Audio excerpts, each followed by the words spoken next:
Portugal is joining France. Це Германія, Португалія. Ой-ой-ой. Португалия, да. You have to Ой-ой-ой. С одним выражением лица я Question sérieuse, l'équipe, vous avez déjà vu des rires aussi forcés que ça? Non, vraiment, on est sur l'illustration parfaite de ce même. L'équipe, j'espère que vous allez bien aujourd'hui.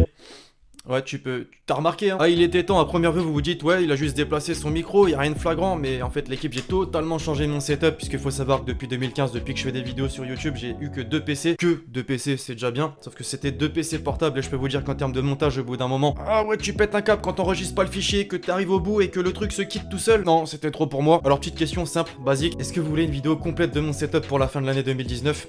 Dites-moi ça dans les commentaires.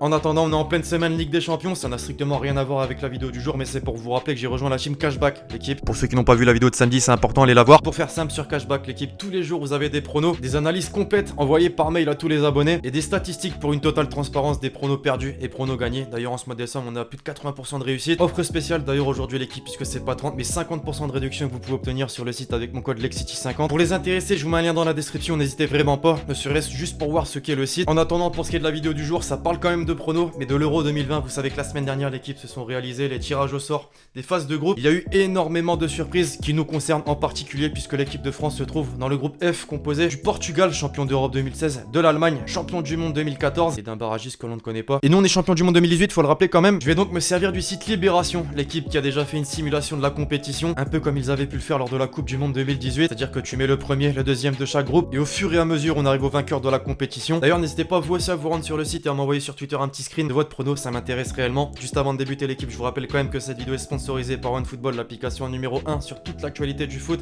gratuite et dispo dans la description.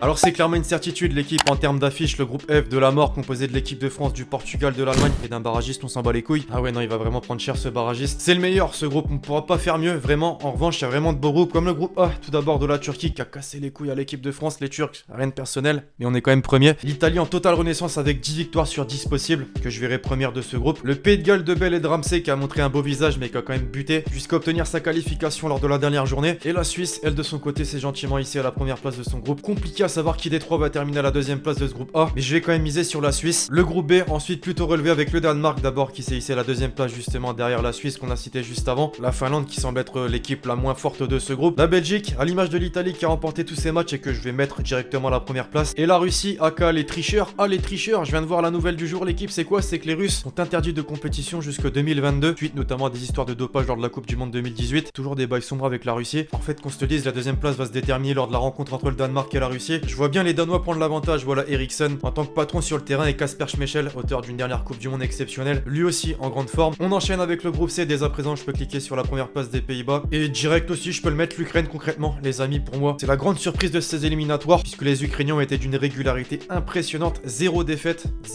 dans un groupe composé quand même du Portugal, de la Serbie. Voilà, c'est pas n'importe qui. Je parlais de groupe intéressant tout à l'heure, le groupe D en fait clairement partie. L'équipe avec l'Angleterre qui a su se hisser à la première place de son groupe lors des éliminatoires. La Croatie, dernier finaliste de la Coupe du Monde 2018, mais je le rappelle, on les a battus. 4 probables barragistes dont l'Islande, la Norvège, la Serbie et l'Israël. Et la République tchèque qui va clairement faire figure d'outsider, même s'il faut pas négliger cette équipe puisqu'elle a quand même battu l'Angleterre lors des éliminatoires. Je vois donc pour ce groupe, les amis, l'Angleterre quand même première de ce groupe. Et comme j'aime bien les surprises, justement, je vais mettre la République tchèque deuxième. Vous allez me prendre pour un énorme taré puisque vous vous dites que la Croatie va totalement les éclater. Mais j'ai vraiment envie de miser sur les Tchèques. Le groupe E, à présent composé de l'Espagne totalement invaincue, elle aussi lors des éliminatoires à l'Euro. Suivi de près d'ailleurs par la Suède, la Pologne qui a également fait forte impression, même si le groupe, voilà, on va pas se mentir, il était éclaté. Et 4 probables barragistes dont la Bosnie-Herzégovine, l'Irlande du Nord et la Slovaquie. Si on suit la logique, l'Espagne devrait se hisser à la première place de ce groupe. Sans négliger le barragiste, l'équipe qu'on se le dise, je pense que la deuxième place va être déterminée lors de l'affiche entre la Suède et la Pologne. Et j'ai bien envie de miser justement sur la Pologne avec un très grand Lewandowski. Et enfin, le groupe de la mort, le groupe F, le groupe qui nous intéresse, avec le champion du monde 2014, l'Allemagne, le champion d'Europe 2016, le Portugal et le champion du monde 2018, l'équipe de France. Harry délaisse l'Euro 2020 et abandonne la compétition. Non, vraiment, le barragiste qui va se retrouver dans ce groupe.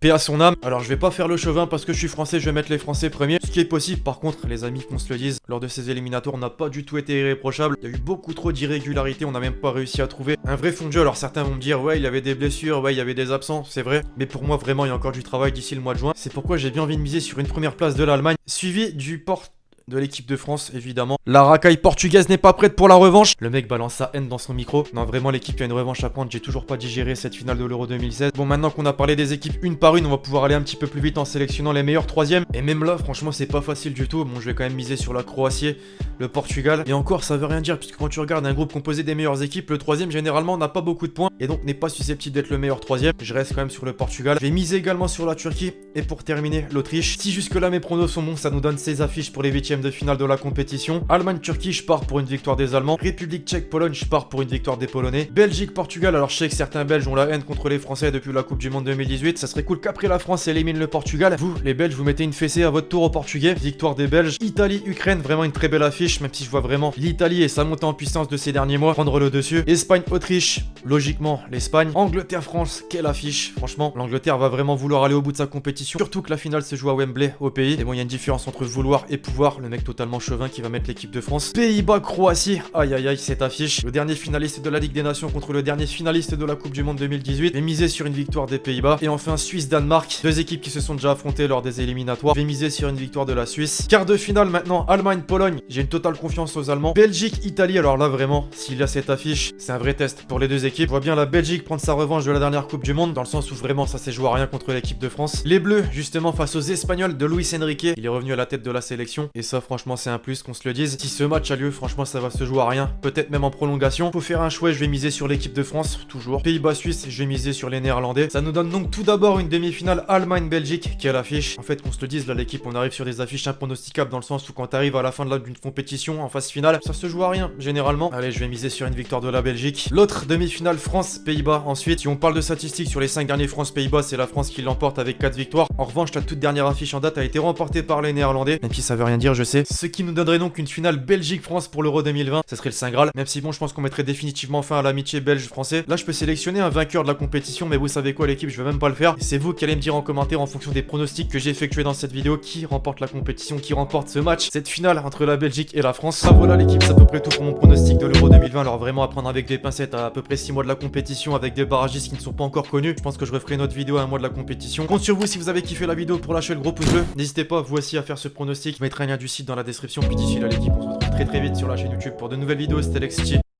Ciao ciao.